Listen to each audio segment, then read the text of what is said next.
హరి ఓం. Hit TV ప్రేక్షకులకు శుభాభివందనములు. దేవి భాగవతంకి స్వాగతం, సుస్వాగతం.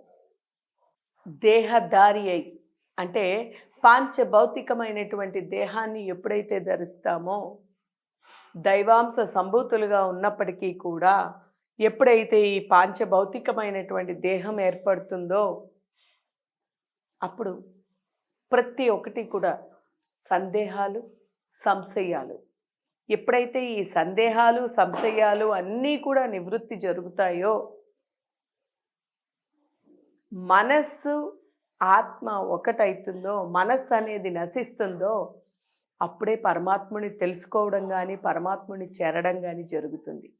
జనమేజయుడు ఇంకా ఇంకా సంశయంలో ఉన్నాడు. మళ్ళీ మళ్ళీ ఇంకా ఇంకా ఎన్నెన్నో ప్రశ్నలు. ఎందుకంటే పవిత్రమైనటువంటి వంశం, అటువంటి వంశంలో జన్మించి ఎందుకు ఇలా జరిగాయి అనేటువంటివి పరిపరి విధాలుగా మనసు పోతూ వచ్చింది. మళ్ళీ ఇంకొక సందేహం వచ్చింది. ఏంటి ఆ సందేశం అంటే, మనసులోని ఇంకా ఇంకా సందేహాలు పుడుతూ వస్తున్నాయి. అలాగే ఆందోళన కూడా కలిగిస్తున్నాయి. కొన్ని అడుగుతూ ఉంటే, అడగకపోయినా ఆందోళన కలుగుతుంది. అంటే అది గుర్తు తెచ్చుకుంటే, అంటే మనకి ఎప్పుడైనా కూడా తెలియకుండా ఏదైనా భయంకరమైన సంఘటనలు ఏమైనా జరిగినవి, ఏదో విపరీతాలు జరిగినవి మనకి తెలిసాయి అనుకోండి మన ఇళ్లలో, అది గుర్తు తలుచుకున్నా కూడా, గుర్తు తెచ్చుకున్నా కూడా ఒళ్ళంతా పులికించిపోతుంది, భయం వేసేస్తుంది, భయభ్రాంతులకు గురవుతుంది. అయితే ఇక్కడ జరుగుతున్నటువంటి సంఘటనలు అన్నీ కూడా జనమేజయుడికి ఒళ్ళు పులకింపజేస్తుంది అన్నమాట. తన వంశంలోనే జరగడం ఏమిటి ఇదంతా అనేసి. అలాగే ఈ యొక్క భూభారాన్ని అంతటినీ కూడా తొలగించడం కోసం విష్ణువు కృష్ణుడిగా అవతరించాడు కదా. భూదేవి ఆజ్ఞగా కృష్ణుడుగా విష్ణువే అవతరించాడు కదా.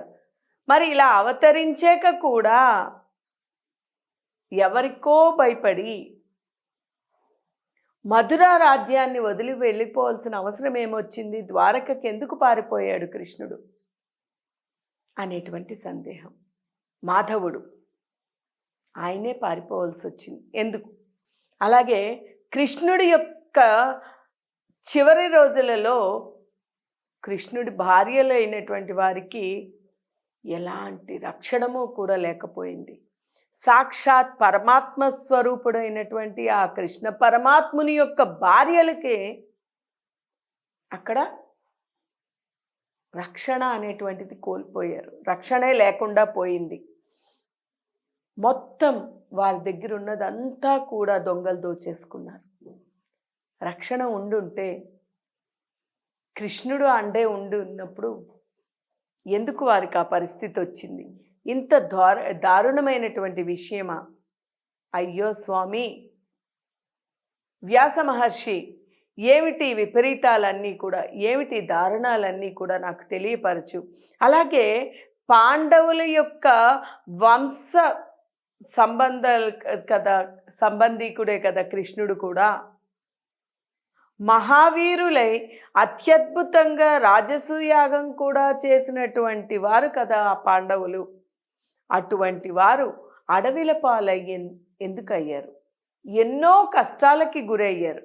ఎందుకు ఇలా జరగాల్సి వచ్చింది? అసలు వాళ్ళు చేసినటువంటి రాజసూయ యాగం యొక్క యజ్ఞఫలం ఏమైంది?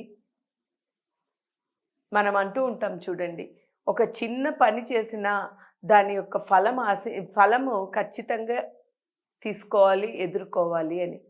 మరి అంత రాజసూయ యాగం చేసిన వారికే ఈ అడవిలి పాలు అవ్వాల్సిన అవసరం ఏమొచ్చింది?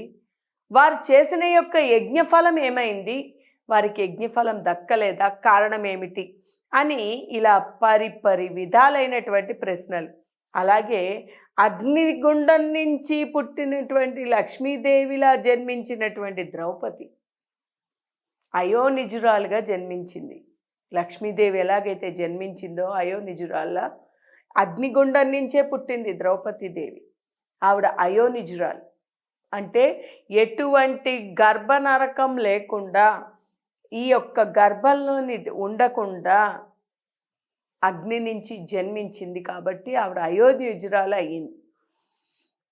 ఇలా ద్రౌపది ఈ యొక్క ఆ అయోనిజురాలుగా జన్మించినటువంటి ఆ ద్రౌపది జీవితాంతరం దుఃఖసాగరంలో మునిగి తేలింది, దుఃఖిస్తూనే ఉంది. ఎందుకు ఇలా దుఃఖంగా సాగింది ఆవిడికి అనేటువంటి ప్రశ్న. ఒకటి గడిస్తే ఇంకొకటి గండం అనేటట్లు నిండు సభలో దుశ్శాసనుడు జుట్టు పట్టుకుని ఈడ్చాడు. చూడండి, ఆవిడ్ని ఒక నిండు సభలో ఆవిడ్ని జుట్టు పట్టుకుని ఈడ్చాడు. ఏమిటి మాయ చెప్పండి. ఎలా ఇది ఒక్కటి చాలదన్నట్టు రజస్వలగా ఏకవస్త్రగా ఉన్నప్పటికీ కూడా ఉన్నదాన్ని కూడా రజస్వలగా ఏకవస్త్రంతో ఉంది ఆవిడ.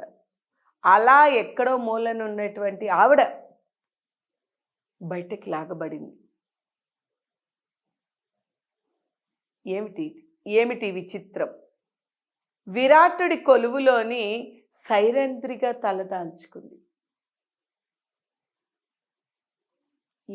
ఇంతమంది పాంచాలిక అంటాం మనం, 5 భర్తలు ఉన్నటువంటి ఆవిడ అంతటి సభలోని విరాట్ సభలో తలదించుకోవాల్సినటువంటి అవసరం ఎందుకు వచ్చింది ఆవిడికి? ఇంత ఘోరమైన స్థితి ఎందుకు వచ్చింది? అలాగే కీచక జయద్రథులు చేసినటువంటి అవమానాల వల్ల ఆవిడ తప్పించుకోలేక ఆ అవమానాలన్నీ కూడా భరించాల్సిన పరిస్థితి వచ్చింది. ఇలా ఒక్కటేమిటి, ఎన్నెన్నో అనుభవించింది ఆ తల్లి. ఇంత అనుభవించినటువంటి ఆవిడ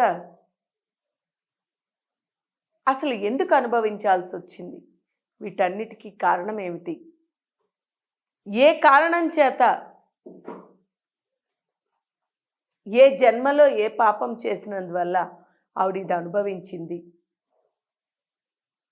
ఏ పాపమైనా చేసినా దాని నివృత్తి లేదా అనేటువంటి ప్రశ్నలు ఆయనలో వచ్చి సదాచార సంపన్నులైనటువంటి పాండవులు భీష్మద్రోణులను మోసంతోనే అంతం చేశారు.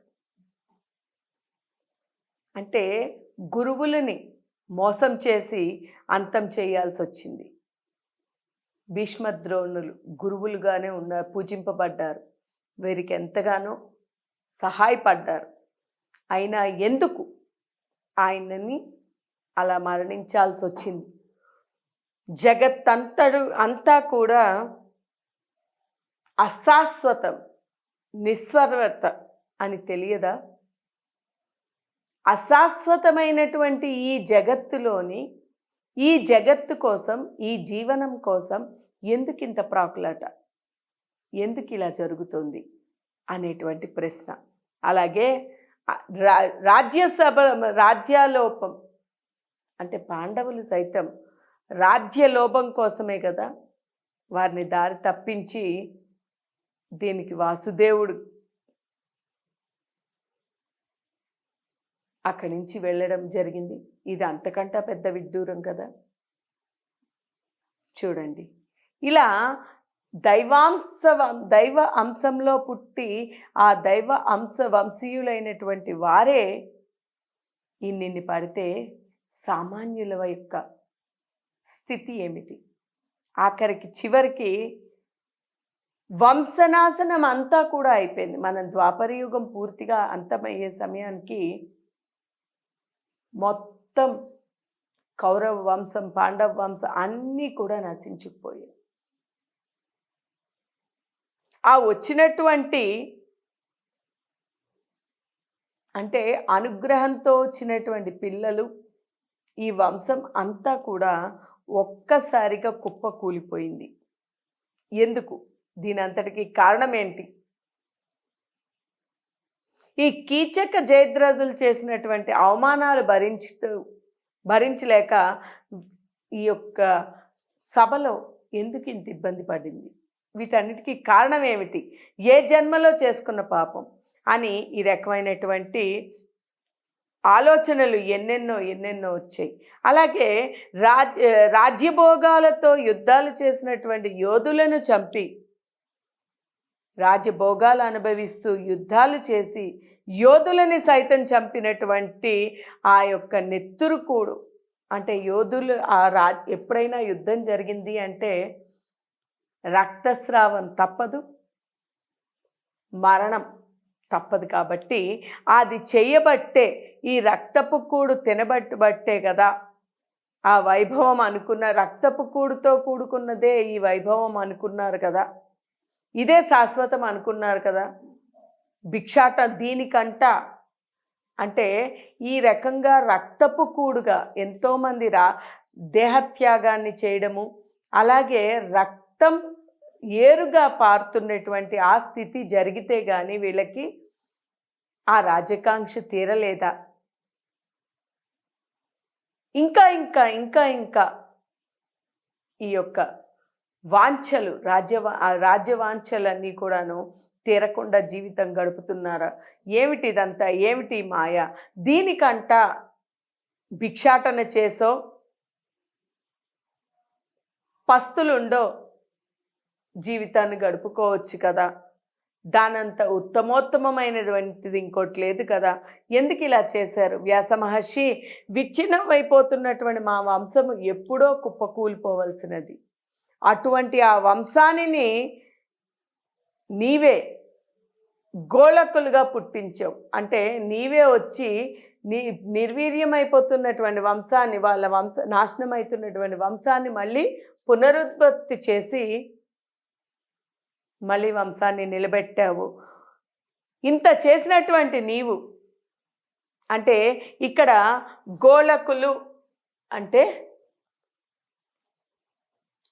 బ్రాహ్మణుని యొక్క అనుగ్రహం ద్వారా, అంటే వ్యాసుల వారి యొక్క ఆశీస్సుల వల్ల, వ్యాసుల వారి యొక్క చూపు, అంటే ఇప్పుడు అంటే సంభోగము ఇవై ఉండేవి, అప్పటి కాలంలోని కేవలం వారి చూపు అయినా వారి యొక్క స్పర్శ వల్ల కూడా అనుగ్రహాన్ని పొందినటువంటి అనుగ్రహ పుత్రులు కూడా జన్మించేవారు. ఇప్పుడు ఆయనది అలాగే వచ్చింది కాబట్టి ఇన్ని రకాలుగా చేసి యోధులను చంపి ఈ నెత్తురుకూడు తినడం వల్ల ఇవన్నీ అనుభవించారా? నా ఈ సందేహాలన్నీ కూడా తీర్చు నాయనా అని చెప్పి పరిపరి విధాలు అడిగారు. చిరకాలంలోనే మొత్తం నువ్వు నిలబెట్టినటువంటి ఇంత పెద్ద వంశవృక్షం అంతా కూడా, పాండవులు, కౌరవులు, ఇంతింతమంది జన్మించినటువంటి ఆ వంశం మొత్తము ఒక్కసారిగా కుప్పకూలిపోయింది. ఇదంతటికి కారణం ఏమిటి? ఈ కుప్పకూలిపోయినటువంటి దానికి కారణం ఏమిటి? నాకు అసలు ఏమీ అర్థం కావడం లేదు.